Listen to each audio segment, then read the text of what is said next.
tous et bienvenue sur le podcast du Cappuccino des livres. Le temps d'un cappuccino, nous allons parler de livres et d'écriture, mais pas que. Je suis Jess Angel, j'aime autant lire des histoires qu'en raconter et j'avais envie de partager avec vous tout mon univers. Et quoi de mieux qu'un podcast pour le faire ? Alors allons-y, c'est parti.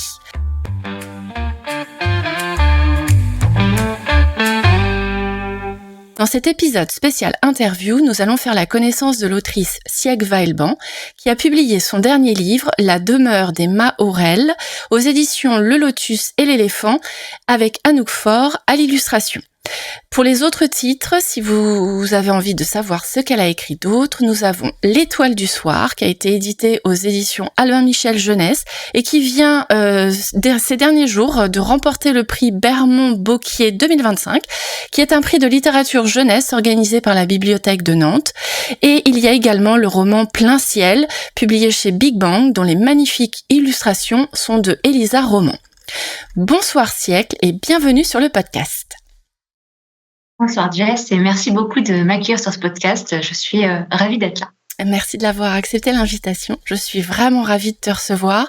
Vu le coup de cœur que j'ai eu pour ton roman Plein ciel et que je lui ai consacré un épisode entier, je suis super contente de te recevoir. Mais on est là pour discuter de toi, de ta carrière, de ton parcours. Donc si on commençait par une petite présentation de la personne que tu es. Une présentation de la personne que je suis, un petit défi. Alors, donc, je suis Sieg Weilban ou Weilban, ça se prononce des deux manières. Et donc, je suis autrice dans les littératures jeunesse principalement et les littératures imaginaires qui sont vraiment mes littératures de cœur. Que te dire de très intéressant ? J'aime beaucoup le thé à la pêche, la théorie des lunettes en forme de cœur. Et je m'intéresse particulièrement dans mes ouvrages aux thématiques de transformation, de transmutation, d'émerveillement. J'aime beaucoup la matière du conte, j'aime beaucoup le merveilleux. Et je travaille sur ces thématiques sous différentes formes avec des histoires assez variées. D'accord. Et comment tu es arrivée à aujourd'hui à être l'autrice que tu es ? Est-ce que tu as suivi des études particulières ou ça t'as eu une inspiration un jour ou ça t'a pris quand t'étais petite ou raconte-nous. Alors c'est assez amusant cette question parce que j'ai des tas d'amis auteurs et autrices qui eux effectivement dès qu'ils étaient très jeunes ils avaient vraiment ils ont un déclic et cette envie de devenir auteur-autrice. Et moi, j'ai jamais considéré dans mon enfance et mon adolescence que c'était un métier accessible et possible, alors que pourtant, je dévorais des livres, je lisais énormément, je lisais de tout. Je faisais même des ateliers d'écriture, j'ai écrit un peu de poésie. Enfin, j'avais vraiment les mains dedans, dans les histoires, dans la lecture, dans l'écriture quelque part. Et pourtant, et j'y pensais récemment plusieurs fois de me dire, ça ne m'a jamais traversé de me dire, je peux en faire un métier, je peux être autrice. Et donc, j'ai fait des études de droit, puis je me suis réorientée, j'ai fait des études de philosophie. Et j'étais vraiment dans une recherche un petit peu du sens de la vie, du sens des choses, pourquoi on est là, qu'est-ce que je veux bien pouvoir faire et qui va avoir du sens.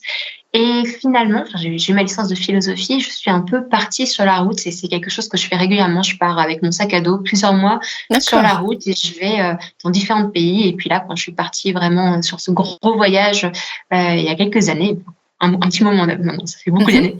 Mais bon, je suis partie en Inde et en Asie du Sud-Ouest. Et donc, c'est un pays que j'ai pas mal exploré comme ça. Et c'est assez en lien avec ta question parce que c'est pendant ce gros voyage en 2011 que j'ai eu, on va dire, ce déclic de je vais écrire une histoire, des histoires en entier. Et je me suis plongée dans l'écriture vraiment, d'histoires avec des personnages, avec un monde. C'était une histoire de fantaisie et d'imaginaire. Et en fait, j'ai rencontré un forum d'écriture pendant ce voyage qui s'appelle Co-Cyclique et qui est un forum de bêta-lecture et de relecture argumentée critique des textes, mais extrêmement bienveillant et ludique. Et c'est comme une boîte à outils en ligne pour les écrivains. Et donc, je me suis inscrite sur ce forum et j'ai plongé la tête la première. J'ai travaillé mes extraits, mes livres. J'ai rencontré plein d'autres écrivains. On s'est entraidés. Enfin, j'ai appris énormément là-bas. Et puis, avec le temps, j'ai rejoint des équipes d'administration. J'ai co-administré.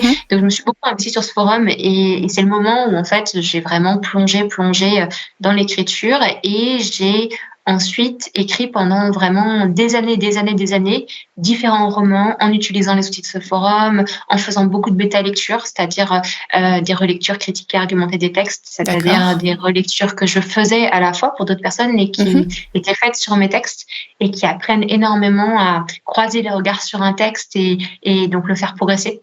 Donc je pense que c'est vraiment un outil fabuleux pour les écrivains. Et j'ai écrit pendant comme ça 4-5 ans très intensément, mais en faisant aussi d'autres choses en parallèle. Et puis après, j'ai un deuxième déclic où je me suis dit, en fait, je veux vraiment en faire mon métier, que ce soit mon activité principale. Et j'ai écrit encore plus. Et puis, j'ai rencontré mon agente littéraire qui s'appelle Roxane Edouard, avec qui j'ai la grande joie de travailler depuis 7 ans, 8 ans, quelque chose comme ça, 7-8 ans. D'accord, pas mal. Le temps passe, voilà. Et on a travaillé beaucoup ensemble en amont, en fait, de toute publication aussi.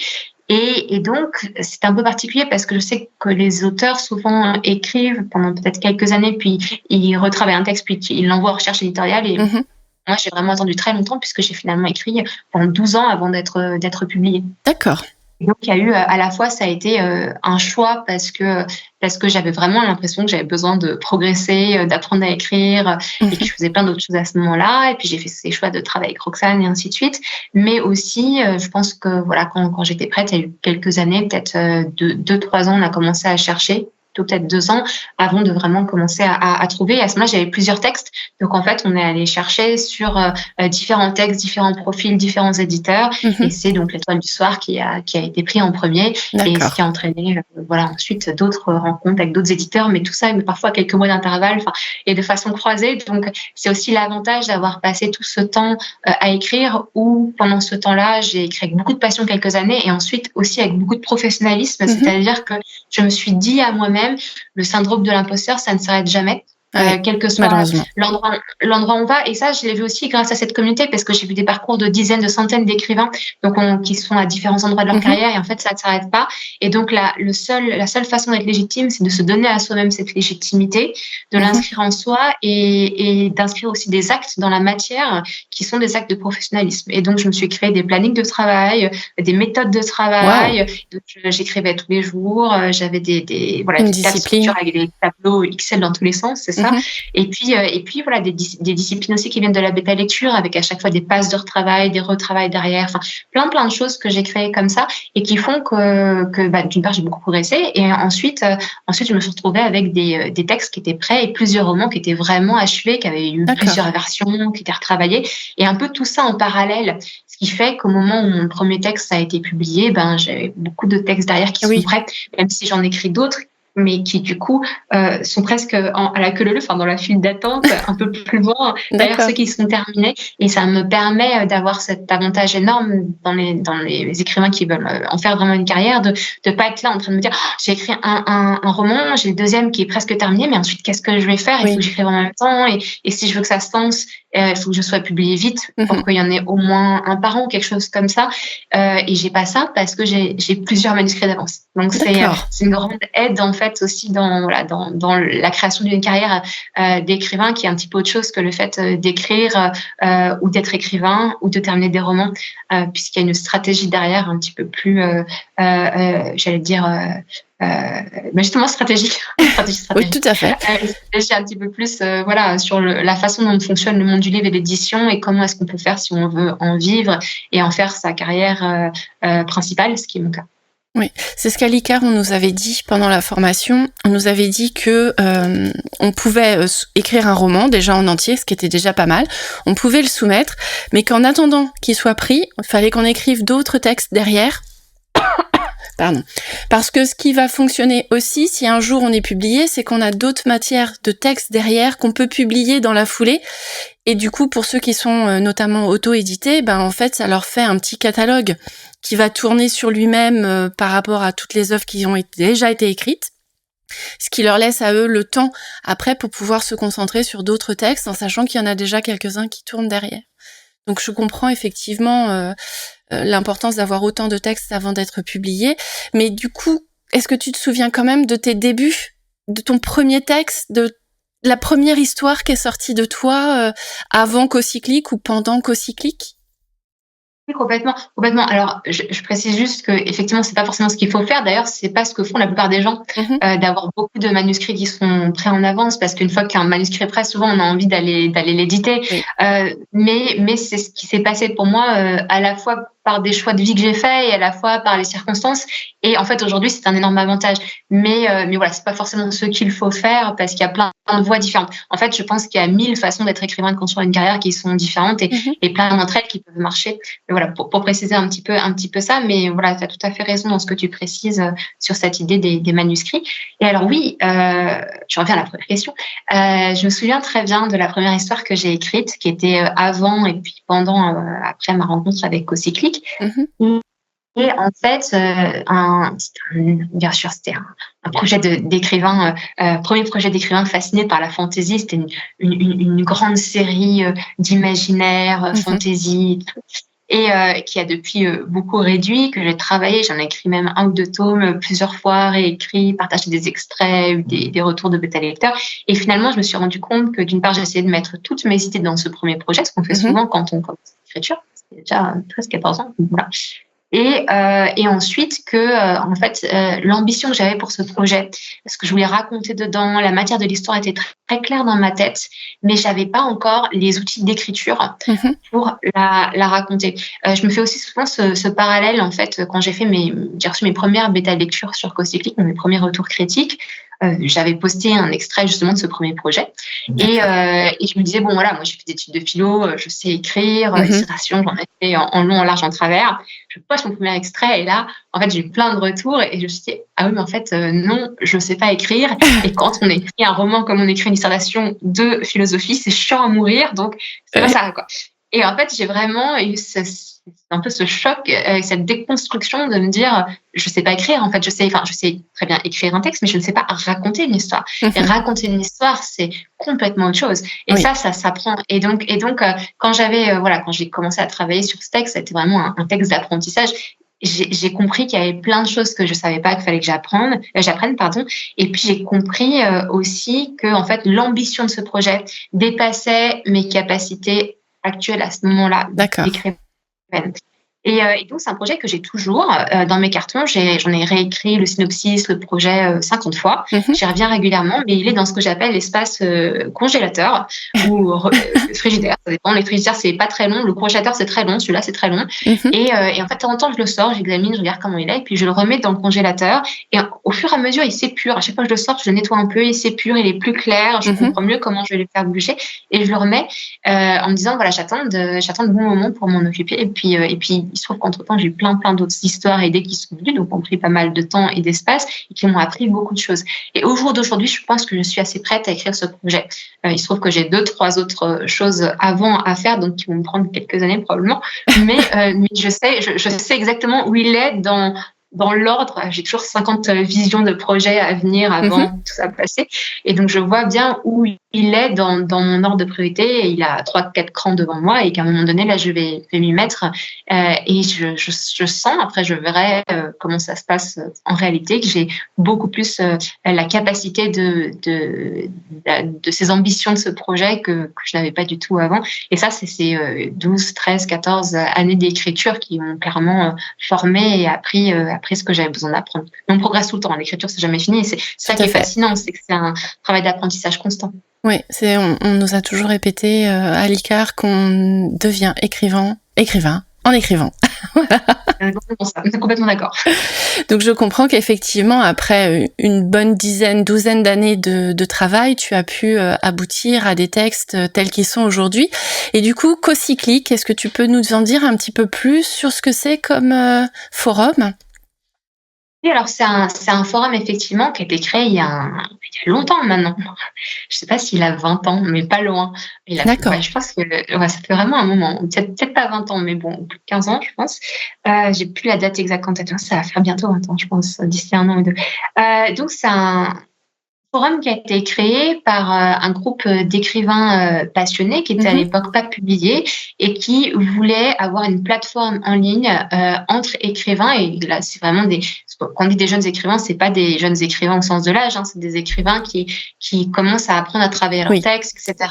Et cet objectif vraiment, c'était d'être un lieu pour ces jeunes écrivains, pour qu'ils soient en communauté, pour qu'ils puissent s'entraider et puis créer des outils en ligne et presque c'est devenu une école en ligne ensuite pour en fait progresser dans leur texte. Tu vois, quand je te dis que c'était à près de 20 ans, à cette époque-là, il n'y avait pas de masterclass comme on en a aujourd'hui. C'est vrai. Il n'y avait pas tout ce contenu-là. Et dans les milieux anglo-saxons, il y a des formations pour l'écriture. En France, on n'a pas ça au sens propre du terme, des formations pour être romancière.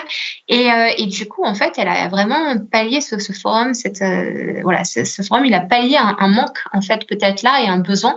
Donc, c'était aussi des passionnés d'imaginaire. Donc, il était consacré aux littératures de l'imaginaire. Et très vite, il s'est développé avec plein de membres qui ont rejoint ce forum et un fonctionnement cyclique, d'où le co-cyclique, à la fois parce qu'il y avait des cycles à travers lesquels on pouvait faire passer son roman pour le faire bêta-lire en plusieurs étapes, et à la fois parce qu'on a aussi les équipes qui se sont investies dedans, que ce soit l'administration, la modération, il y a plein d'équipes de travail dedans. En fait, ce sont des équipes qui tournent, donc il n'y a pas une personne qui dirige ce forum, et en fait, au fil des années, ce sont des équipes mouvantes avec des énergies fraîches, se sont investis. Donc, ça a créé vraiment cette rotation très chouette. C'est aussi un forum avec tout un thème sur la grenouille. Donc, c'est très ludique. Il y a un dieu qui s'appelle Super Grenouille. Enfin, il y a beaucoup de choses très amusantes. Et il y a plein de sections dedans. Donc, des sections de bêta lecture, des extraits de romans, des nouvelles, des synopsis, des forums de discussion sur le monde de l'édition, des forums de partage sur la lecture, aussi un forum qui s'appelle le forum du challenge premier jet, où un auteur se lance le défi à lui-même de terminer le premier jet d'un de ses romans en une année. Et du coup, il va ouvrir un fil sur ce forum où il va présenter son projet, il va poster des extraits, et toute l'année, des gens s'abonnent à son fil et viennent l'encourager. D'accord. Donc, des tas de choses comme ça. Il y a aussi un forum un endroit pour les corrections, pour être soutenu dans les corrections qui s'appelle, je crois, La Mère Fouettarde. Je sais pas s'il a changé de nom, mais à l'époque, il s'appelait comme ça. Voilà, donc je suis plus sur ce forum aujourd'hui parce que c'est vraiment souvent un forum où on passe quelques années, et il y en a qui restent plus longtemps et puis on repart. Donc, mais j'ai été quand même un paquet d'années, et puis je l'ai co-administré pendant 5 ans quand même. Donc, j'ai passé du temps. J'ai passé du temps. Et c'est un lieu super, et je continue de le recommander chaudement à chaque fois que j'ai des lecteurs, lectrices qui viennent me voir, notamment en intervention, en dédicace, et qui me disent j'écris. Et je leur dis j'ai quelque chose. Parce que c'est probablement le lieu qui m'a fait le plus progresser, et la bêta lecture, la technique même de la bêta lecture, au-delà de tous les autres outils qui sont proposés dans ce forum, est une technique révolutionnaire pour progresser vraiment sur l'écriture, et que j'utilise toujours aujourd'hui. Et en plus, sur co-cyclique, les équipes de modération apprennent aux bêta lecteurs à devenir bêta lecteurs. Il y a des règles pour faire une bonne bêta lecture. Des grilles. C'est ça. Et du coup, en fait, sans s'en rendre compte plus ou moins, les membres de ce forum deviennent des bêta-lecteurs et bêta-lectrices aguerris. Ils ont un niveau, en fait, d'analyse des textes qui est très poussé. C'est hyper intéressant. Et au jour d'aujourd'hui, j'ai plein de bêta-lecteurs que je connais et avec qui on s'entraîne. Mais quand j'ai besoin d'avoir un nouveau bêta-lecteur, une nouvelle bêta-lectrice, je vais piocher dans des bêta-lecteurs, bêta-lectrices qui ont été formés à cette école-là, parce que il y a un niveau de retour sur les textes qui est vraiment formidable. Donc voilà, c'est un peu tout. Tu vois, il y a plein de choses, je pourrais te dire plein de choses dessus, mais il y a un peu un résumé pour englober ce qui est co-cyclique. Et bien sûr, c'est un forum gratuit qui est basé sur la réciprocité. Donc en fait, tout le monde est bienvenu. Donc il suffit de s'inscrire dessus, et puis après, il est basé sur la réciprocité dans le sens où si on veut des retours poussés sur ce texte, on en fait d'autres sur d'autres textes, selon des modalités qui sont propres à chaque section. Et puis, il y a des sections où il n'y a pas besoin de faire de réciprocité spécifique. Mais c'est un système d'entraide. Donc c'est aussi ce côté-là très, très accessible à tous et à toutes qui est très chouette. D'accord. Et donc, tu as trouvé la bêta-lecture très formateur en tant que bêta-lectrice et en tant que bêta-lu. Ça t'a apporté dans ton travail? C'est les deux, c'est-à-dire le fait d'être bêta lu sur ces textes, en fait. Par exemple, si on met un extrait, on va avoir 3 ou 4 regards différents qui vont décortiquer chaque paragraphe, et on va voir là où les mêmes regards vont s'arrêter en disant tout le monde n'a pas compris. Enfin, les 4 personnes, ils comprennent pas le même paragraphe. Moi, j'étais sûre qu'il était clair comme du craie, ça pas du tout. Et il y a d'autres endroits où ils vont avoir un ressenti radicalement différent, et là, on sent que c'est une affaire de sensibilité. Ça permet de vraiment voir ce qui a besoin d'être travaillé. C'est vraiment très, très intéressant. Et bêta lire, en fait, ça nous apprend énormément sur nos propres textes. Donc c'est aussi un travail, c'est deux faces d'une même pièce et c'est un travail vraiment très complémentaire. Et D'accord. donc en fait, on progresse autant en bêta-lisant qu'en étant bêta-lif. Et puis c'est quelque chose qui est intéressant de continuer à faire à travers les années et de faire avec des personnes et des textes différents pour aussi continuer d'étendre ces champs de compétences et puis de progresser. D'accord. Et tu te souviens de la première fois que tu t'es dit, ce texte-là, il en vaut le coup, faut que je le publie. Est-ce que c'est venu par Cocyclic ou c'est parce que tu as rencontré une agente ou comment tu t'es placée en te disant, ce livre-là pourrait rencontrer des lecteurs? C'est difficile à dire parce que je me souviens pas d'un moment précis, tu vois, de déclic. Je me souviens de déclic où je me suis dit, en fait, je veux être autrice professionnelle. Mais à Mhm, ce stade-là, je m'étais déjà dit, ah, ce texte-là, j'aimerais bien peut-être le publier un jour, tout ça. Mais au tout départ, quand j'ai dit sur ce projet, je me suis dit, ah, c'est ce projet, c'est le projet de ma vie, je n'écrirai que ça. Et pas, en fait, je suis écrivaine et je vais écrire. Mais mhm, c'est très fréquent chez les auteurs aussi. Sauf ceux qui se sont dit dès l'enfance, moi, je serai écrivain. Eux, ils sont mhm. partis avec plusieurs textes. Mais sinon, ceux qui ne font pas ça, deuxième façon de faire, c'est de se dire, j'ai envie d'écrire cette histoire. Mais il n'y en aura pas d'autre. Et D'accord. moi, j'étais un peu plus partie là-dessus. Et c'était un gros projet, un gros, avec plein de tomes et tout. Mais voilà. Et à un moment donné, j'étais plongée dedans. Et là, je m'étais dit, ah, mais j'aimerais bien l'amener loin et puis le publier. Et voilà, publier ce projet-là. Mais j'étais Mhm, vraiment axée sur un projet. J'étais pas axée sur être écrivaine et écrire plusieurs projets. J'étais pas axée sur le monde de l'édition tel qu'il fonctionne maintenant. Et c'est très bien parce qu'à ce moment-là, j'avais besoin enfin, c'est des étapes aussi. Il faut être à différents endroits, à différents moments. Et j'avais besoin d'être très concentrée sur ce projet-là. Et je pense que c'est dans ce projet-là que j'aimais beaucoup. Je me suis dit, ah, j'aimerais bien qu'il soit publié. Mais mhm. c'était pas, au tout début, c'était 2011, 2012. C'était pas encore, mais par contre, je savais que j'étais pas prête. Donc, je savais que j'avais D'accord. des années de travail devant moi. Donc, je n'étais pas pressée, quoi. J'avais pas l'œil sur le compteur. Mhm. Après, j'ai tellement pas l'œil sur le compteur qu'il se passait vraiment beaucoup de temps. Et à la fin, je me suis dit, bon, quand même, là, ça fait 10 ans, 11 ans de temps, faudrait peut-être Faudrait que peut-être ça s'y mettre. avance. Voilà. Mais c'est aussi la chance de ce forum, c'est que j'ai vu beaucoup de carrières se construire. J'ai vu beaucoup de parcours créatifs différents et je suis passionnée par la créativité et les mécanismes intérieurs de la créativité, comment ça Mhm, nous nourrit au-delà de toute publication, de tout résultat de qualité. En fait, c'est vraiment ce processus-là. Donc, ça m'a passionnée d'étudier ça, de le voir. Et quand j'ai commencé à me dire, mais en fait, j'ai envie d'en faire un métier, là, j'ai commencé aussi à observer en fait les différents choix de carrière, de publication, le fonctionnement très pratique en fait du monde de l'édition, mhm. et de me dire voilà qu'est-ce que moi j'ai envie de faire, comment j'ai envie de travailler.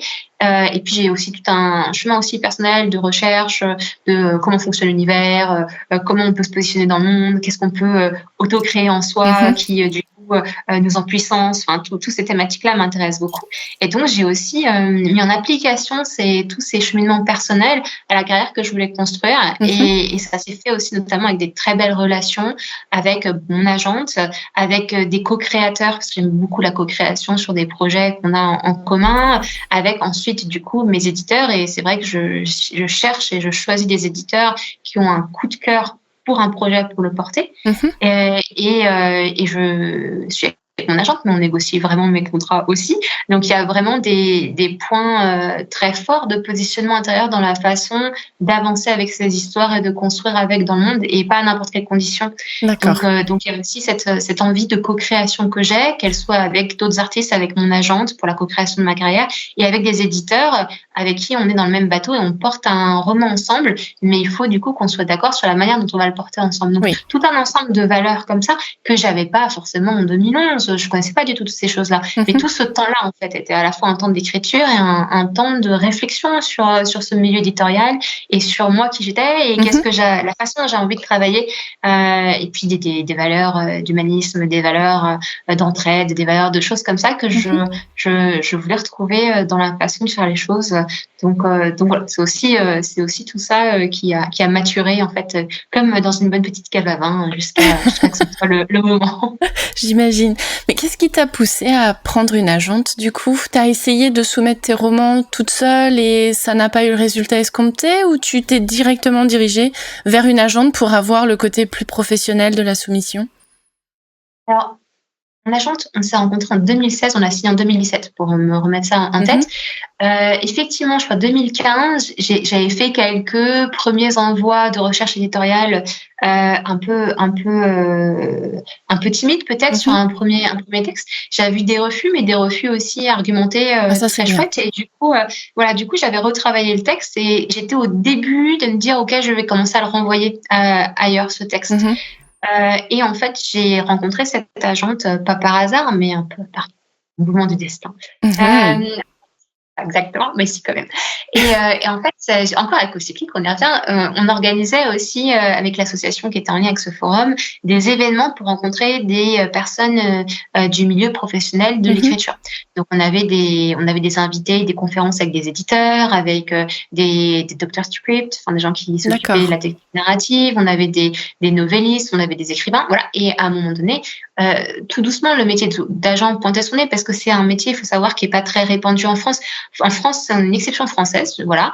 Dans l'ensemble des autres pays du monde, il y a des agents systématiquement dans le milieu du livre. Et en France, on est une exception où il n'y a pas d'agent ou peu. Voilà, peu, parce que ça souffre quand même, il y en a quelques-uns. Mais l'auteur est dans un rapport direct avec son éditeur. Tout à fait. Il n'y a pas d'intermédiaire. Et ça, c'est une exception, parce qu'on ne sait pas forcément toujours. Et du coup, ce métier était peu connu, mais on entendait quand même un peu parler. Et puis, comme on était une grande communauté, les informations circulaient pas mal. Et on s'est dit, à ce moment-là, je faisais partie de l'équipe d'administration en tant qu'administrateur du forum, mais ce serait cool d'inviter une agente pour présenter ce métier aux membres du forum. Et donc, voilà, par le biais d'une de nos autrices qui travaillait avec Roxane, on a eu le contact de Roxane, on l'a invitée, elle est venue, et on a fait une rencontre avec elle. Et il se trouve que, comme je faisais partie de cette équipe d'organisation, on déjeunait avec nos intervenants avant. Donc, j'ai déjeuné avec l'équipe et avec Roxane. Et ça a été pour moi un coup de foudre immédiat, à la fois amical et professionnel avec Roxane, auquel je m'attendais pas forcément directement, mais qui était évident. Et ça, je fonctionne beaucoup avec cette notion d'évidence dans la vie que je trouve très intéressante, qui pointe des directions et qu'on peut vraiment lire et décoder un petit peu. Et à la fois, j'ai une évidence sur la personne qui était Roxane, et c'est quelque chose de très important pour moi, ces évidences à la personne, mais aussi à la vision qu'elle présentait de son métier, ce qu'elle voulait construire. Elle était au tout début de la construction d'une liste française, parce que Roxane travaille dans une entreprise qui s'appelle Curtis Brown, une compagnie qui s'appelle Curtis Brown, qui est basée à Londres. Et à la base, sa spécialité, c'est d'être agence dans les droits étrangers, c'est-à-dire qu'elle va aller représenter des textes et les faire traduire dans d'autres langues, mais elle n'était pas spécialisée en ce qu'on appelle des négociations de contrats primaires, c'est-à-dire dans la langue originelle et donc en français. Et en fait, son projet de cœur, c'était de faire ça aussi, de développer une liste d'auteurs français. Et elle était au début de ça. Donc, je suis arrivée avec chance au début de ça, parce que c'est ça, puisqu'aujourd'hui, voilà, sa liste est faite quelque part, et ses soumissions ne sont pas ouvertes parce que, elle a beaucoup de monde. Candidature, et que simplement ça demande du temps de s'occuper bien de ses auteurs, donc elle peut pas en prendre beaucoup plus, mais du coup je suis arrivée au bon moment, et c'était une rencontre assez réciproque. Cependant elle a mis du temps à regarder mes premiers projets, à dire ok, voilà, on va travailler ensemble, ça met du temps, mais à ce moment-là je me suis dit, c'est ça que je veux, je mise tout là-dessus, j'ai arrêté tout ce que je faisais d'envoi, j'ai envoyé tous mes projets, je faisais des lettres de motivation, j'y suis allée, et là où j'avais fait quelques envois timides un peu avant, parce que je pense que je n'étais pas complètement prête en fait à faire la recherche éditoriale, mais je me suis dit, allez, ce texte-là il aboutit, je vais essayer tout. En fait, quand il y a eu Roxane, c'était tellement fort que c'est ça qu'il fallait faire. Et je me suis dit très bien, si elle accepte de me représenter, parce qu'elle avait beaucoup de demandes, ce sera life changing, ce sera vraiment un pivot en fait de la façon dont je construirais ma carrière. Et d'accord. C'est effectivement le cas. En fait, je pense que ça a été vraiment, vraiment le cas. Et donc, voilà, c'est un peu comme ça que ça s'est fait par cette rencontre et par cette évidence. Et depuis, c'est vraiment un choix crucial de ma carrière, et je ne le regrette absolument pas. D'accord, je comprends. Je note l'idée d'une agente, ça peut servir, parce qu'elle doit avoir aussi un travail éditorial en fait derrière pour t'aider comme une bêta lectrice, mais plus poussée, dans la lecture de Ça ton dépend, texte? non, pas forcément. C'est-à-dire ça dépend, oui et non, c'est-à-dire ça dépend beaucoup. Tous les agents fonctionnent pas du tout pareil. D'accord. C'est-à-dire que les agents ont plein de façons de fonctionner différentes, plein de demandes différentes, plein d'envies différentes Mmh. de construction de carrière d'un auteur. Donc ça dépend énormément d'un agent à l'autre. Donc Roxane va effectivement relire mes textes, avoir un avis dessus, mais ça remplace pas du tout le travail que je fais avec les bêta lecteurs en amont, qui est D'accord. souvent un travail assez poussé. Ensuite, elle va relire effectivement si le texte n'est pas abouti, elle va pouvoir donner Des voilà, idées, des des pistes. retours pour le retravailler complètement. Mais c'est un travail différent. Vraiment le retour des bêta lecteurs, ensuite le retour de Roxane, puis le retour des éditeurs et le travail éditorial, c'est vraiment trois types de travail du texte qui, bien sûr, il y a des liens, mais qui sont en même temps d'une nature différente. D'accord. Et Roxane, il y a un ou deux projets sur lesquels elle m'a vraiment fait dire tout. On a vraiment travaillé le projet ensemble. Mais il y a des projets sur lesquels, en fait, elle va peut-être me faire cocher un petit truc ou pas. Mais en fait, ils sont déjà prêts parce qu'ils ont été beaucoup retravaillés aussi avant. Avec d'autres aides, hein, Mmh. voilà, pour être très transparente. Il y a vraiment ce travail de bêta lecture qui est systématique pour moi dans mon travail. Donc voilà, que je fais beaucoup en amont. Après, je sais qu'elle a des auteurs qui font pas appel à des bêta lecteurs et dont elle va être la première lectrice. Et là, elle va peut-être faire un travail plus poussé de retour. Donc, c'est aussi une adaptation à chaque auteur. À chaque cas. Et aussi une façon de fonctionner. Voilà. Et il y a quelques agences ou quelques agents qui se développent en France, il n'y en a pas beaucoup, mais il y en a, et l'espérance, c'est qu'il y en ait de plus en plus aussi, parce que c'est vraiment des très chouettes partenaires pour les écrivains. Bah, écoute, faut le noter, et puis comme ça, on va développer le professionnel de ce côté-là. Ok. Et maintenant, si on parlait, enfin, si tu en as, des habitudes d'autrice, avant de te lancer dans ta séance d'écriture, est-ce que tu as besoin d'un petit rituel, ou est-ce que les idées, elles te viennent et tu les écris, ou est-ce que tu t'organises pour les écrire? Qui es-tu en tant qu'autrice? Comment tu travailles? Ouais, bien sûr. Il y a des habitudes, j'allais dire, d'écriture, des habitudes, là, je perds mes mots, pragmatiques. Pragmatiquement, effectivement, c'est pas tant que j'ai des petits rituels, mais je vais toujours avoir une boisson chaude en même temps. Je vais avoir des postes de travail semi-debout et debout aussi pour varier les postures, parce que c'est vrai que ça, c'est utile sur le long terme quand on écrit beaucoup. J'écris particulièrement bien, c'est pas forcément toujours ce que je fais, mais quand je suis en voyage et en déplacement, j'ai vraiment c'est un petit peu ce muscle de la route où quand je baroude, je m'arrête à plein d'endroits, je suis avec mon petit ordinateur et j'écris un peu partout. D'accord. Ça c'est assez marrant, ça marche vraiment très bien pour moi. Là, ça fait un petit moment que je suis pas partie comme ça sur la route et j'en ressens le besoin, donc ça va se faire. Mais effectivement, voilà, ça c'est un peu quelque chose qui marche bien pour moi. Comment je fais avec un projet? Ça dépend des projets pas mal, mais souvent je travaille beaucoup avec des tableaux Excel, donc j'ai une fiche Excel avec plein de notes sur le projet. Et ça, c'est le moment où en fait je reçois le projet. J'aime bien dire qu'en fait le projet, c'est comme si c'est une entité qui arrive et on se serre la pince et on dit ok, on va travailler ensemble. D'accord. Et selon mon agenda d'écriture, soit je lui dis écoute, là je sens que t'es hyper urgent, c'est hyper important. Voilà, j'ai à côté évidence, du coup, je peux faire la place, je te prends maintenant, on y va. Ou ça va être un projet que j'écoute là, je dois retravailler ces 3 tomes, je dois faire ce synopsis. Donc en fait, est-ce que tu es prêt à attendre 3 ans? On discute, tu vois. Et en fonction, c'est oui, c'est non. Enfin, ça se sent assez bien. Et du coup, je remplis quand j'ai un projet comme ça que je vais pas écrire tout de suite. J'ai cette fiche, ce tableau Excel que j'ouvre régulièrement dès que j'ai une idée dessus et je rajoute mes idées, etc. Jusqu'à que à la fois, c'est une combinaison comme souvent entre structure, organisation et puis intuition, flow. Et donc de me dire à un moment donné, est-ce que c'est maintenant ce qu'il y a un besoin? Je sens que c'est tellement fort qu'en fait c'est ça qu'il faut suivre. Ou à un moment donné, je sens qu'il y a ça, mais ça peut être, je peux mettre d'abord ma structure d'écriture là, je m'étais engagée à corriger ça, même si c'est peut-être moins fun que là, l'appel du nouveau projet. Donc voilà, c'est aussi, on parle souvent du syndrome de l'objet brillant, qui est le fait de se dire, on a envie de sauter sur plein de nouveaux projets et pas aller jusqu'au bout. Et à la fois, c'est chouette parce que c'est le flow créatif qui s'exprime comme ça, mais en même temps, le travail profond d'écriture, il se fait dans la réécriture, dans les couches de travail sur un texte, dans l'exploration du potentiel d'un texte. Et donc, à un moment donné, il faut aussi passer par les phases qui sont moins fun, en fait, de travail, qui demandent une certaine discipline. Donc, j'ai un peu toujours cette attention à ça, à la fois garder le flow et à la fois et sentir s'il y a une priorité, aller par là, et s'il n'y a pas de priorité, non plus suivre aussi un cadre de travail un peu plus rigoureux. Comme je te disais, quand j'ai décidé dans ma tête que j'allais être autrice professionnelle, ce qui il y a déjà un petit moment, c'était en 2016-2017. Ça fait bien un peu vraiment de se rendre compte avec Roxane.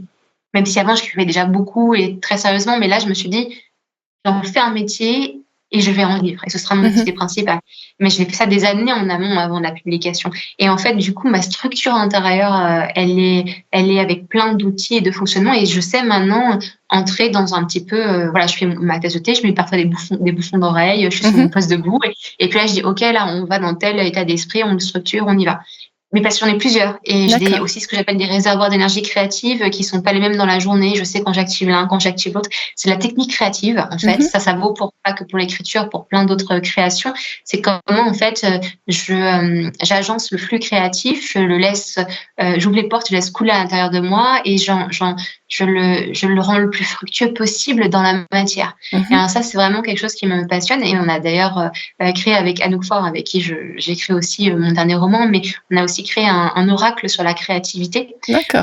qui est en fait comme un outil de compréhension de son propre processus créatif qui Mhm. nous accompagne pour finalement le connaître mieux et fonctionner davantage et développer nos propres outils créatifs. Donc on a D'accord. aussi, tu vois, créé cet oracle-là qu'elle illustre et donc moi j'en fais la création.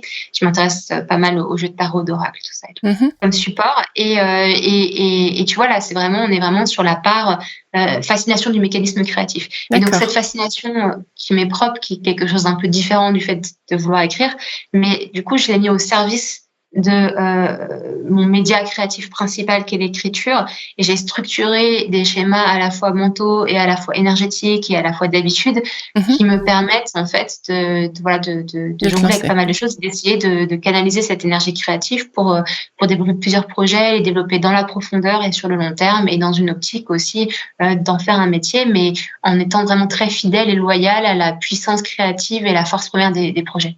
D'accord. J'en reste sans voix. Je t'écoute, c'est passionnant, tout ce que tu dis. Du coup, je suis perdue dans ce que je devais dire. Ben voilà, c'est malin. Pas de souci, ça va revenir. Si on parlait justement de ce dernier livre que vous avez, avec lequel tu as collaboré avec Anouk Faure, qui a fait les illustrations et toi tu as fait le texte. Donc je redis le titre du livre pour pas me tromper, La demeure des Mahorel. Si tu nous parlais justement de cette dernière sortie de ce texte, de quoi il parle, comment ça vous est venu, parce que justement avec votre oracle, est-ce que ça vous a, est-ce que c'est deux projets différents, est-ce que ça vous a aidé, enfin bref, si tu pouvais. Bien sûr, avec grand plaisir. Alors avec Anouk, comme je disais, j'aime beaucoup les collaborations créatives. Avec Anouk, on a une très grande osmose de création commune. En fait, c'est un endroit où nos créativités se rencontrent de façon très forte. C'est du coup aussi une très belle amitié. Et en fait, l'histoire, c'est que donc, mes romans, j'en ai écrit plusieurs, ils ne sortent pas dans l'ordre où ils ont été écrits. Et le premier roman terminé que j'ai écrit, Oui. donc après mon premier projet qui a été une exploration qui n'est pas terminée, qui est toujours en friche, quelque part dans l'univers, mais mon premier roman terminé et abouti, et quand je dis ça, c'est un roman que je considère bon pour être publié, hein, Mhm. c'était celui-là. C'était La D'accord. demeure des Mahorais. Et je l'ai fini, j'en ai fait une première version en 2013 qui était déjà très aboutie. J'en ai fait une deuxième version qui est très proche de la version publiée, même s'il y a des petites corrections dessus, bien sûr, en 2014. D'accord. Donc, il a été publié 10 ans après avoir été écrit. D'accord. Et c'est celui-là où j'avais fait mes premières recherches éditoriales entre 2013 et 2014, c'est ça, avant de l'avoir retravaillé. Mhm. Et puis finalement, je l'ai pas renvoyé. Mais en fait, j'ai rencontré Anouk, enfin, je la connaissais déjà, elle était sur ce forum également d'écriture, mais on se connaissait pas très bien personnellement, Mhm. et j'admirais énormément son travail d'illustratrice. Et du coup, je l'avais contactée pour lui commander quelques illustrations sur ce roman, en fait, que je lui D'accord. aurais acheté pour le plaisir, Mhm. voilà, d'avoir mes personnages illustrés, tu vois. Mhm. Et c'était, du coup, ça devait être en 2014-2015, tu vois, quelque chose comme ça. Mhm. Et le texte était écrit, tout ça et tout. Et donc, elle a lu le roman. Et en fait, elle a eu un coup de cœur pour le roman. Elle m'a dit, en fait, je ne suis pas capable de te faire 2-3 illustrations. J'aurais besoin d'illustrer tout le roman. Et Waouh. à ce moment-là, j'ai vraiment senti qu'il y avait quelque chose. J'étais très, très fan d'Anouk. Alors, je travaille qu'avec des collaborateurs dont je suis hyper fan. Mhm. Donc, du coup, c'est hyper, hyper sympa. Et du coup, je lui dis, écoute, je te donne ce roman. Je te donne ce roman. Partageons-le. Faisons-en un projet à 4 mains. Mhm. Et on va en faire un roman illustré et tout. Parce que c'est très ambitieux à l'époque parce que faire un roman illustré, ça coûte très cher. Et on Oui. voulait en faire un très beau livre avec plus de 50 illustrations couleurs, ce qui est Waouh. le cas aujourd'hui. C'est ça, le roman a plus de 50 illustrations couleurs, c'est un très beau livre, etc. Et donc, on s'est dit qu'on partait là-dessus. Et puis Anouk était en train de traverser toute une phase de transmutation de sa création. Les créateurs traversent des phases comme ça et c'est passionnant. Et du coup, elle me dit, mais voilà, là, je suis en train de progresser, apprendre plein de choses, de transmuter ma création, donc il va me falloir peut-être du temps, en fait, avant de pouvoir m'occuper de ce projet. Donc, ce temps-là, ça a été 2-3 ans. Et moi, je travaillais sur d'autres choses pendant ce temps-là. Elle faisait cette transmutation. On avait ce projet ensemble. Et puis entre-temps, j'ai rencontré Roxane. J'ai signé avec Roxane. Je lui parlais de ce projet. Je lui présentais Anouk. Toutes ces choses-là. Et à un moment donné, avec Anouk, on a repris le projet. C'était le moment. Elle était prête. J'étais prête. Et on a fait tout un travail. On a passé une semaine ensemble. On a fait le travail sur le projet vraiment détaillé. On a fait toute une structure de maquette avec un travail aussi sur le texte en lien avec les illustrations. On a pris toutes les illustrations. On en a fait certaines pour préparer tout un dossier de recherche éditoriale qui est arrivé ensuite entre les mains de Roxane. Et puis, paf, c'était le Covid. Donc, du coup, il est parti en recherche éditoriale, mais c'est un départ qui a été très biaisé par la période. Oui, et donc, il n'a pas du tout trouvé tout de suite preneur. Il a eu des éditeurs qui ont été intéressés et qui étaient des éditeurs que j'aimais beaucoup, mais qui n'avaient pas les moyens financiers de faire cet objet livre-là, parce qu'il était extrêmement exigeant. Et du coup, on a décidé d'attendre encore et de chercher. Donc, c'est vraiment un roman. Je vais te le pitcher ensuite, mais c'est justement c'est vrai que son pitch qui du coup a pris son temps. Il va vers une espérance, il va vers un accomplissement qui a un certain nombre d'exigences et il veut pas moins que ça. Et donc, on a pris aussi ce temps, que ce soit le bon moment pour Anouk, le bon moment pour moi, qu'on ait Roxane dans notre équipe. Et aussi de trouver l'éditeur qui permettrait d'en faire vraiment ce qu'on voulait en faire, sachant qu'on savait bien que c'était un objet livre atypique puisqu'on est dans un récit qui est entre le récit d'imaginaire et le conte philosophique, la phase philosophique. Donc, c'est assez particulier quand même comme catégorie pour trouver une collection avec laquelle il collerait. Et donc, le pitch, c'est le suivant. On est dans un monde où il n'y a plus de terre, plus de solidité, plus de matière. Il n'y a qu'un gigantesque océan et un gigantesque ciel qui le surplombe. Et des survivants, en fait, vivent dans ce monde chaotique. Donc, soit ils vivent sur des dirigeables dans les airs, soit sur des radeaux-villes sur l'océan. Puis, il y a une caste un peu privilégiée, celle des seigneurs de sages qui sont en fait les gardiens de la mémoire du temps d'avant. Donc, ces seigneurs et ces dames vont sillonner l'océan et le ciel pour raconter des histoires et transmettre les mémoires du temps passé à ces peuples qui survivent tant bien que mal dans ces conditions chaotiques. Et on va suivre l'histoire de Regard, qui est donc un conteur émérite qui a beaucoup d'ambition, qui croit beaucoup en sa propre destinée. Il pense qu'il écrira la jeunesse du monde de demain. Et donc, malheureusement pour lui, il se fait attraper par une tempête et sa barque se perd dans l'océan et il ne sait pas se débrouiller dans l'océan, lui, parce qu'il a toujours été un petit peu protégé et il ne sait pas pêcher, il ne sait rien faire. Et donc, il va mourir dans cet océan qui est très dangereux. Seul, il est absolument furieux. Et puis, il rencontre une espèce d'embarcation bâtarde avec un garçon qui vient du ciel, une fille qui vient de l'écume. Ils n'ont rien à faire ensemble parce que c'est des communautés parallèles qui ne se rencontrent jamais. Et ces deux enfants se sont en fait enfuis à la recherche d'une île légendaire qui serait la dernière terre émergée du monde. D'accord. Et ce qui est complètement fou. Et du coup, ils s'amarrent ensemble et Regard est quand même content parce qu'ils vont l'aider à pêcher du poisson, à survivre, tout ça. Donc, c'est quand même dans son intérêt. Et ses enfants commencent à lui raconter leur histoire. Donc, c'est un livre qui est en fait avec des récits emboîtés. C'est un système de récits emboîtés dans cette histoire. Ils lui racontent l'histoire de leur vie. Et en fait, ces différents récits vont complètement chambouler tout ce que cet homme croyait avoir compris de la vie et de l'existence. Et donc, c'est vraiment cette histoire de rencontre, de huis clos dans ce monde très dangereux, aventureux sur l'océan. Mais ces histoires entreboîtées, ces récits partagés et en fait, cette recherche éperdue du sens dans un monde chaotique perpétuel. Donc voilà, c'est ça un peu le pitch de La demeure des Maurel, qui est magnifiquement illustré par Anouk, voilà. Et qui est magnifiquement pitché par toi. Parce que pendant que tu faisais ton pitch, je me disais, je prends mon téléphone et je passe commande. Hein. Pas moyen que je passe à côté. Ça fait plaisir, hein. Je serais ravie de savoir si j'ai le pitch bien. J'essaye. Ah oui. Mais oui, enfin, généralement, j'aime mes romans. Celui-là, j'ai quand même quelques années pour le travailler. Et voilà, pour m'entraîner un petit peu à en parler. Mais c'est vrai que le fait que ce soit une aventure partagée avec Anouk, ça a ajouté une richesse immense à cette aventure-là.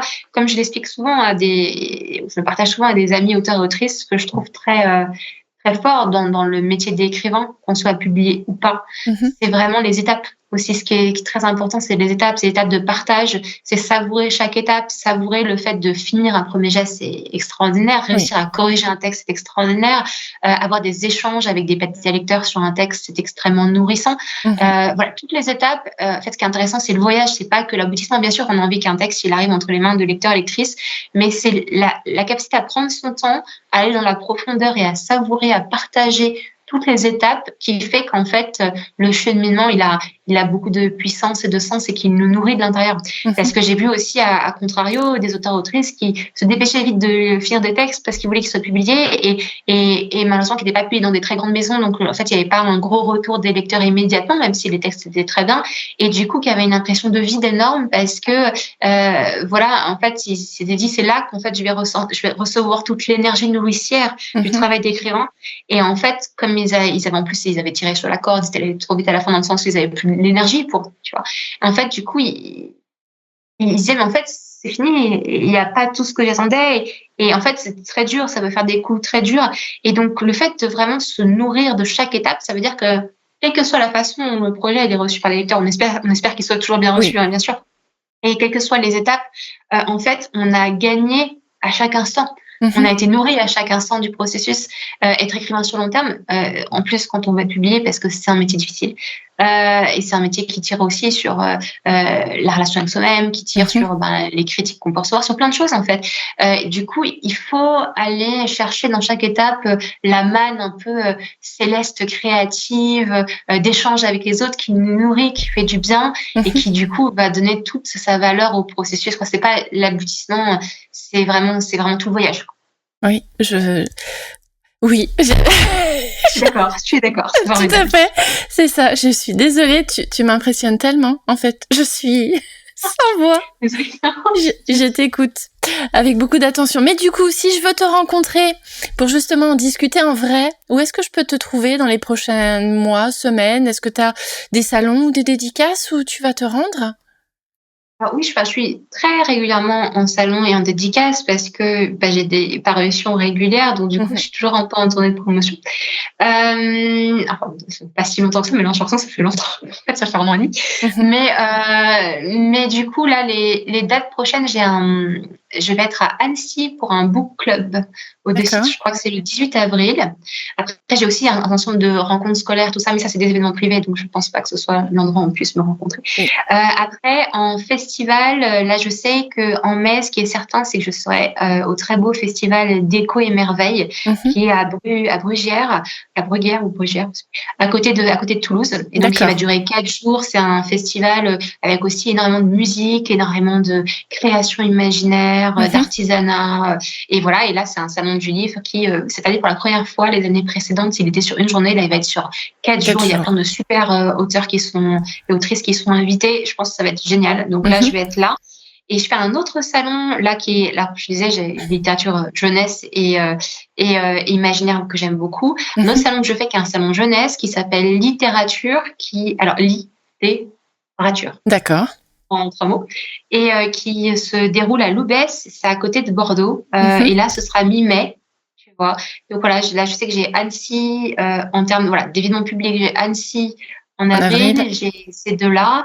J'ai Salon de Montargis aussi, où je vais être au 1er juin. Et puis, j'ai 1 ou 2 autres événements qui sont pas encore confirmés, donc je te les partage pas. Mais par contre, je partagerai de toute façon tout ce que je vais faire sur Instagram. En fait, généralement 1 mois ou 2 en avance, je donne le planning du mois d'après. Et puis aussi sur mon site, j'ai une page agenda sur laquelle on peut retrouver toutes mes interventions passées et à venir, ce qui permet de s'y repérer. Et puis s'il y a vraiment une question existentielle, on peut toujours m'envoyer un petit DM sur Instagram, je réponds volontiers. Voilà ce que je peux dire pour les prochaines dates. Après, il y en a d'autres D'accord. qui seront au deuxième semestre, d'autres qui sont en suspens. Mais voilà, ça Déjà, s'actualise, c'est mouvant au fur et à mesure. J'avais un déjà pas super mal. festival où j'allais à la fin de la semaine à Cyrène, voilà, à Rennes, mais qui vient d'être annulé malheureusement Ah, parce que le festival a dû être suspendu. Donc c'est à la fin de semaine, donc je n'irai pas. mince. Mais voilà, c'est un très beau festival. Il y a plein de très beaux festivals imaginaires, jeunesse, littérature générale, hein, partout en France. Donc voilà, donc j'aurai toujours des occasions de me rencontrer et ça, je les tiendrai à jour au fur et à mesure sur mon agenda. Ok. Et est-ce que tu as des projets à venir ou est-ce que tu fais une petite pause après tous les livres que tu as déjà publiés? Je ne fais pas de petite pause, je suis en pleine construction de carrière, ce n'est pas possible. Mais donc, de toute façon, j'ai beaucoup de projets qui sont prêts et qui ont envie de pointer le nez à la surface.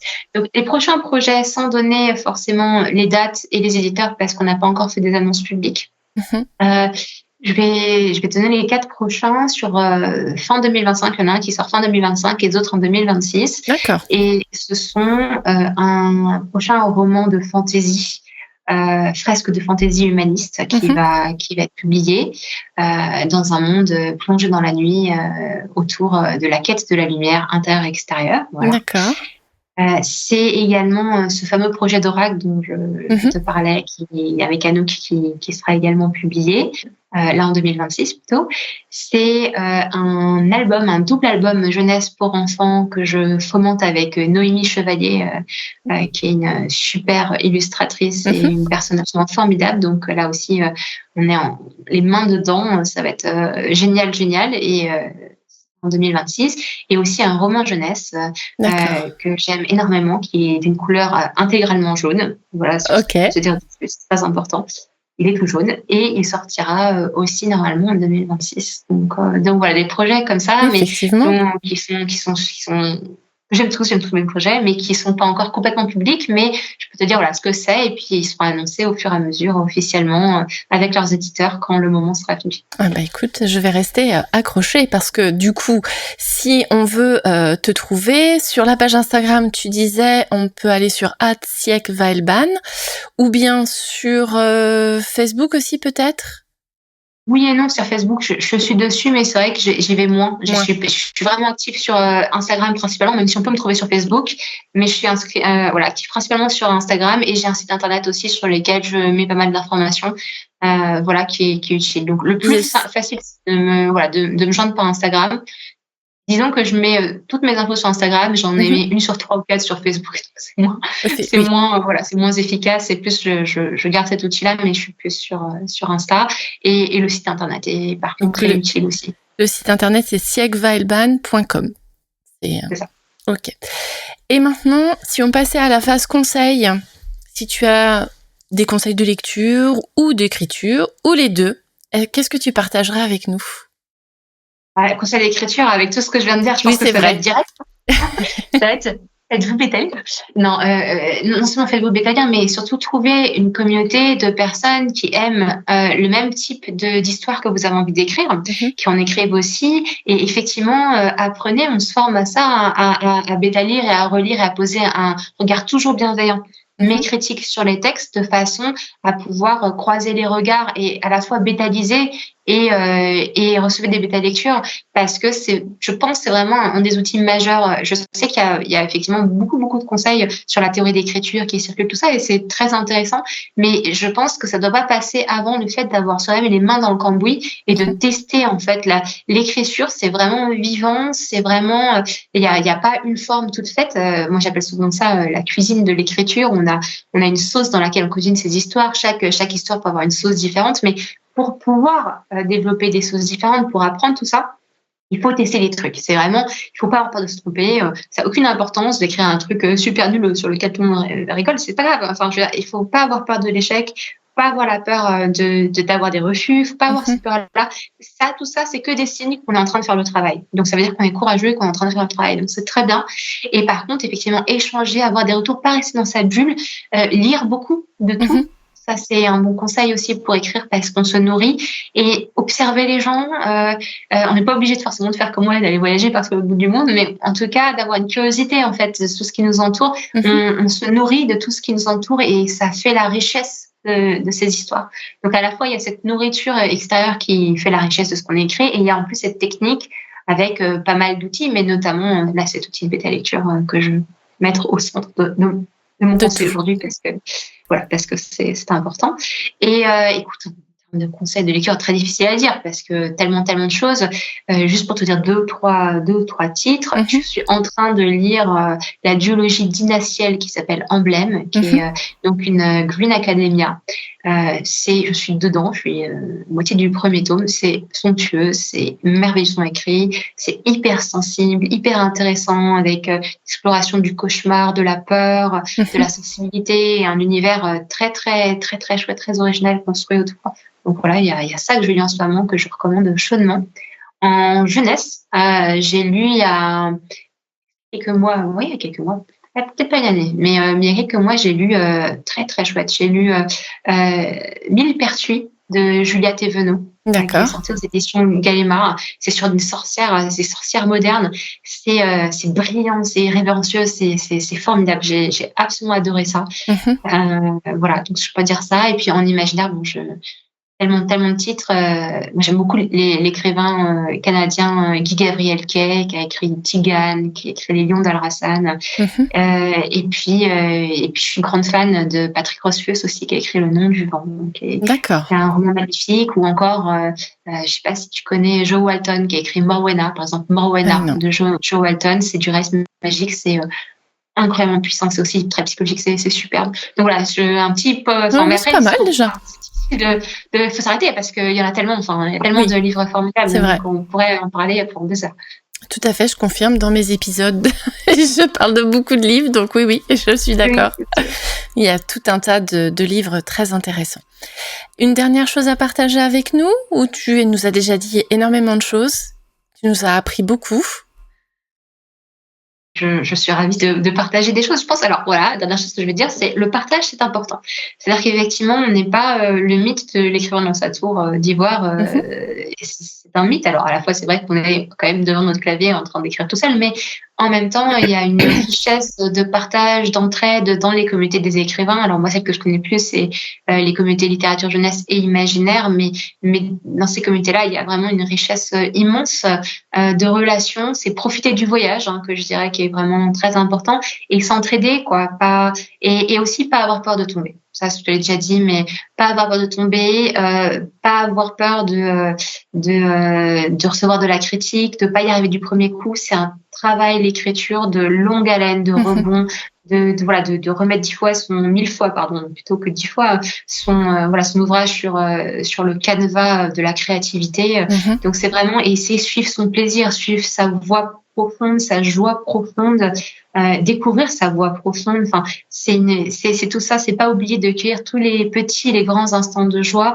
J'ai une amie écrivaine qui s'appelle Lorraine Safou qui dit toujours t'as passé cette étape-là, comment as-tu célébré? Je lui dis non, j'ai pas célébré. Et elle a raison, c'est-à-dire qu'il faut célébrer les étapes, c'est très important. Donc voilà, vraiment être dans toute cette positivité, avoir pas peur d'être ambitieux, avoir de la puissance pour soi. Mais l'ambition, ça veut pas dire qu'on y arrive du premier coup. C'est pas ça. C'est de la résilience aussi, c'est tout ça. Donc et puis surtout s'accrocher à ses rêves, parce qu'il faut rêver, et les rêves, ça se matérialise avec un peu de discipline et aussi beaucoup de foi, beaucoup d'espérance et beaucoup de joie d'être là où on est en train de créer, de mettre au monde des univers entiers qu'on va partager avec plein de gens. Ouais. Merci beaucoup. Et bien voilà, ce nouvel épisode de podcast est fini. J'espère que cela vous a plu, que vous avez passé un bon moment avec nous. Merci Siècle d'avoir été mon invité. J'ai vraiment passé un excellent moment avec toi. J'ai adoré t'entendre parler de ton métier avec autant de passion. J'ai adoré aussi ton livre Plein Ciel. On l'a déjà dit et répété, il y a eu un épisode entier rien que pour lui tout seul. Et j'ai hâte, pour le coup, de découvrir tes autres romans, et notamment Les Demeures de Maorel, qui ton pitch m'a bluffé. J'ai envie de le lire maintenant. Merci à tous d'être restés jusqu'à la fin. Si cela vous a plu, n'hésitez pas à vous abonner pour avoir le prochain épisode dès sa sortie, à liker et à partager. Et si vous le souhaitez, vous pouvez retrouver Siècle sur sa page Instagram @siècleweilban. Merci beaucoup Siècle. J'espère que ça s'est bien passé pour toi aussi du coup. Mais très bien, très bien. J'étais ravie de partager tout ça. Et puis vraiment, merci de tout ce que tu fais pour partager ton amour des littératures. Et c'est hyper précieux d'avoir des voix comme les tiennes qui sont justement avec cet enthousiasme-là, qui partagent, qui généreusement, qui sont là, qui sont vraiment au service aussi des livres, des histoires, de tes histoires et de celles des autres. Et je t'en remercie également profondément. Merci. Je vais me remettre à pleurer comme à la dédicace. C'est pas grave, ça va bien se passer. Tout va bien se passer, tout va bien se passer. Bien. Merci pour votre écoute et à très vite pour la suite. Merci, Siak.